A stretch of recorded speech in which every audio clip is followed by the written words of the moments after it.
This Palestinian journalist is showcasing to the world what a day under occupation looks like. This is what Israel's checkpoint 300 looks like at 5 in the morning. People start gathering in Beit Lahem around 3 a.m. for their long and humiliating daily commute. And the fact that people really think these checkpoints are to stop terrorists blows my mind. The occupation does not like to be filmed. The occupation doesn't want to be caught on camera. That's Layla Warah, a young Palestinian journalist who lives in the occupied West Bank. Here I am in the most tear-gassed place in the world. She focuses her work on parts of the occupation that have become so normalized to Palestinians. People living here, they almost don't see the occupation in some ways. Like, it's just become so normalized and so part of an everyday life that it's like, oh yeah, of course we just drove past some soldiers pointing our guns at people. But you show that to a foreign audience and their mind will be blown. They're not going to be like, oh, this sucks. They're going to be like, what's going on? Come to Jerusalem with me to talk to a lawyer to see how hard it is for me to get a Palestinian ID. Spoiler alert, it is very hard. Journalists and activists have been calling out the bias in Western media for decades. That's why Warah wants to focus on voices and experiences from the ground. My goal with reporting is really to open the eyes of people outside of Palestine, both people from the diaspora and also foreigners who have never been to Palestine, to show what life is like here. Objective journalism has dehumanized Palestinians so much with taking into account the occupiers' thoughts and opinions.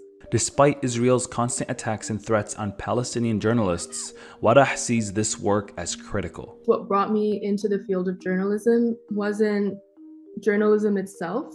It was rather my identity as a Palestinian. So being Palestinian came first because as the daughter of a refugee, I've spent my entire life educating myself so that I could educate everyone else about what's going on here. I'm standing in the ruins of the village my Palestinian grandparents fled in 1948. On my way to find our village, an Israeli woman pulled over and asked me if I needed any help. I said no, but I wish I said yes. Yes, I need help understanding why is my family banished to a refugee camp while your kids run through the trees that we planted and jump on trampolines. My identity as a Palestinian is problematic and I will be targeted for that.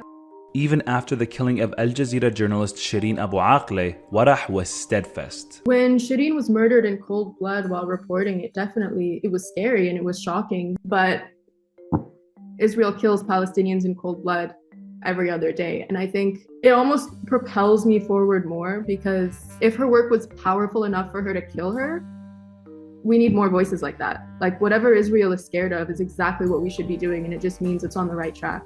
Warah has been reporting from the ground for 8 months. During that time, she's faced many challenges from Israeli forces. It is still dangerous to be a journalist here. At best, you get pulled over and you get stopped for hours and your whole day is derailed. Maybe you get tear gassed. At worst, you get shot and killed. Warah says even with the privilege of her light skin, American accent and passport, Israel can still target her at any time. We even saw that with Shireen when she was shot and killed. It doesn't matter that she was an American, she was a Palestinian first and foremost.